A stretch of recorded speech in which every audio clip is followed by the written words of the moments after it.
मित्रों, लगभग 1.5 महीना पहले केंद्र सरकार ने मुझे पावर डिपार्टमेंट और हाउसिंग अर्बन अफेयर्स की जो ड्यूटी मिली, जो काम मिला मुझे, उस नाते से मैंने प्रयत्न किया है कि सभी प्रांतों में जा कर के इन विभागों की जो चीज़ें, जो ऐसे प्रोजेक्ट्स चालू हैं उनका रिव्यू किया जाए और नए प्रोजेक्ट्स जो फ्यूचर में लाए जा सकते हैं उन पर भी चर्चा करते हैं।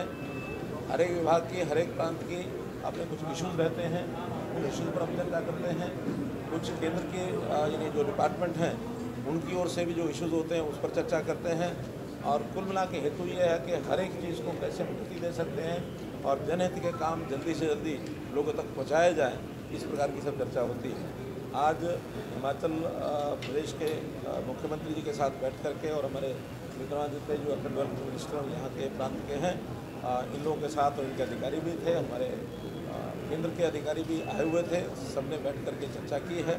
उसके अंदर पावर की जितनी जनरेशन, क्योंकि हिमाचल प्रदेश जनरेशन के नाते से हाइड्रो प्रोजेक्ट्स का एक पोटेंशियल वाला प्रदेश है, उसमें जो प्रोजेक्ट चल रहे हैं उनके ऊपर चर्चा हुई है। आगे भी जो और किए जा सकते हैं उसके ऊपर चर्चा हुई।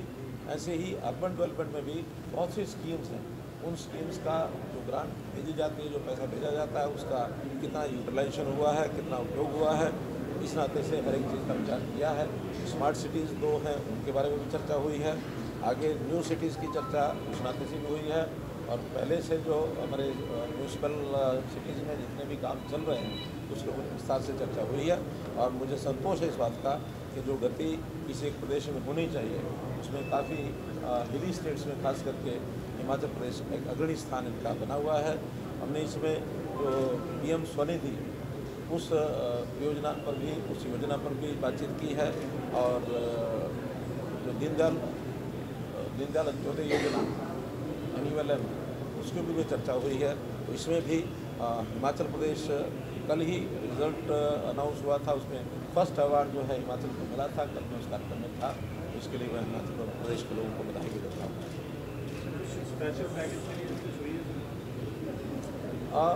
मुख्यमंत्री जी की ओर से जो बातें रखी गई हैं वो सब नोट की हैं, क्योंकि ये सारे विषय जो होते हैं कैबिनेट स्तर के होते हैं, केंद्र में जाकर के विचार किए जाते हैं। तो हर प्रदेश की अपनी जो कठिनाइयाँ रहती हैं या वहाँ की जो डिमांड्स होती हैं उसको नोट करते हैं और वहाँ जाकर के डिपार्टमेंट की ओर से कैबिनेट में जाकर के फैसला किया जाता है। सर, पहला बजट आने वाला है सरकार का, किस तरीके की तैयारियाँ चल रही हैं? देखिए, आपको पता है कि बजट की जितनी भी रिव्यू मीटिंग्स हैं वो पहले की जा चुकी हैं।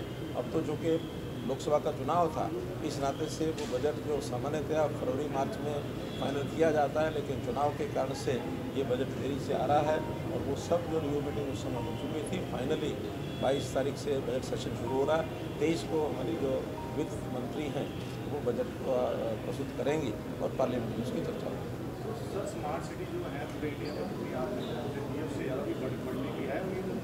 स्मार्ट सिटी का तो जो टारगेट था, जो पहले रखा था, उसी को कंप्लीट किया जा रहा है। उसका समय बढ़ाया गया है मार्च 2025 तक। जितने प्रोजेक्ट्स बाकी बचे हुए जो पाइपलाइन है उसको पूरा करना है।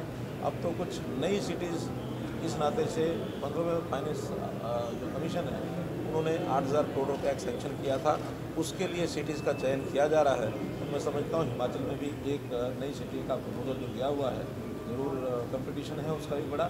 29 शहरों के लिए लोगों ने आवेदन दिए हैं, जिसमें से 10 शहर का चयन होना है। मुझे लगता है हिमाचल उसमें अच्छा स्थान रखता है।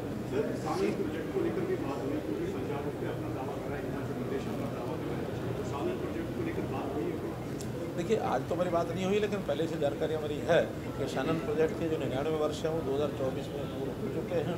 अब उसमें चूँकि उस समय के जो समझौते के अनुसार एक लीज पर जो ज़मीन दी गई थी उसमें अधिकार जो है हिमाचल प्रदेश अपना अधिकार बता रहे हैं और पंजाब प्रदेश अपना अधिकार बता रहे हैं, लेकिन कुल मिला करके शायद सुप्रीम कोर्ट में विषय गया है, तो सुप्रीम कोर्ट जैसा निर्णय करेगा वैसे मान्य होगा। मनोहर जी, जब आप मुख्यमंत्री थे SYL की बात उस समय भी हुई थी टेबल टॉक में, अब आप सेंटर में पहुंच गए हैं, क्या इसको लेकर के आपकी तरफ से भी वहां पर कुछ किया जाएगा कि मुद्दा सॉल्व हो जाए? आज की मीटिंग का विषय नहीं था।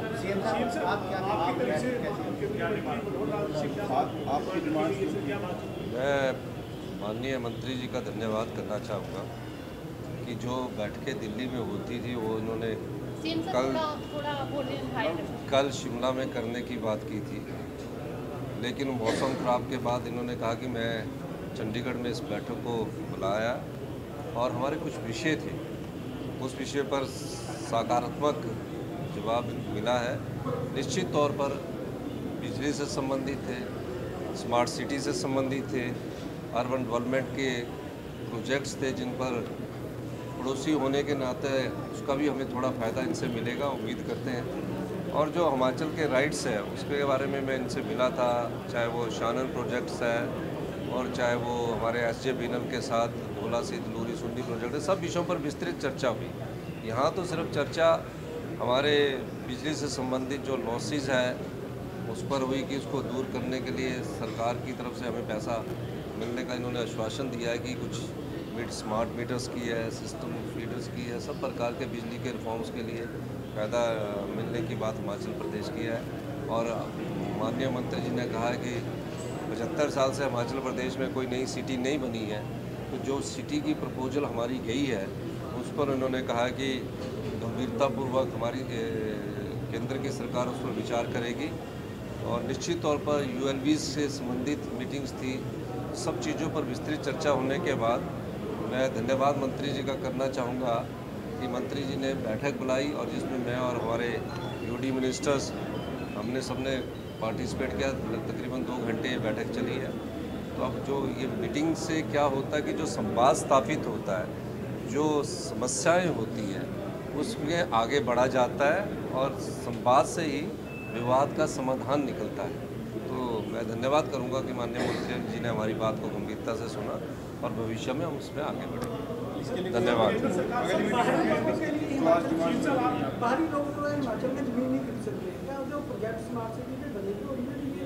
नहीं, एक मैं आपको कहना चाहता हूँ, ये किसने कहा कि बाहरी लोग हिमाचल में जगह नहीं खरीद सकते? ऐसा कोई कानून नहीं है, ऐसा कोई कानून नहीं है। ये कहा गया है कि जो बाहर के लोग होंगे वो 20 बीघा तक जगह पर गवर्नमेंट की परमिशन से लेंगे, पहला पार्ट। दूसरा पार्ट, जो म्यूनसिपल कॉरपोरेशंस है या ULBs है या जैसे शिमला शहर है, धर्मशाला शहर है, सिटी के अंदर कोई परमिशन की ज़रूरत नहीं है जो वो फ्लैट खरीदते हैं। तो ये चीज़ एक ऐसा प्रोजेक्ट किया जाता है कि हिमाचल में कोई जगह नहीं खरीद सकता, ऐसा नहीं है। पूरा कसौली में आप बाहर के लोग आए, उनको परमिशन के लिए कहा है कि 118 की परमिशन हम देते हैं, जिसमें ये पता करते हैं कि क्या पानी आ सकता है। पहाड़ में पानी भी बड़ी समस्या है, सड़क आ सकती है, तो इन चीज़ों को देखकर परमिशन अलाउ करती है। सब हमारे मीडिया के लोग आकर के फ्लैट ले सकते हैं। वहाँ कॉरपोरेशन में, स्मार्ट सिटी में तो ले सकते हैं। सर, बाढ़ की वजह से काफी नुकसान हुआ था हिमाचल प्रदेश का, क्या केंद्र ने पूरा सहयोग किया? नहीं, वो ये इनसे संबंधित नहीं, तो वो PM और होम मिनिस्टर से मिला। आप मुझसे अलग से पूछेंगे, मैं आपको अलग से सवाल उठा रहे हैं कि ये नहीं होना चाहिए। अच्छा है, आप उत्तर प्रदेश के जो अधिकारी हैं वहाँ उनसे बात करेंगे तो अच्छा है। थैंक यू, धन्यवाद। धन्यवाद।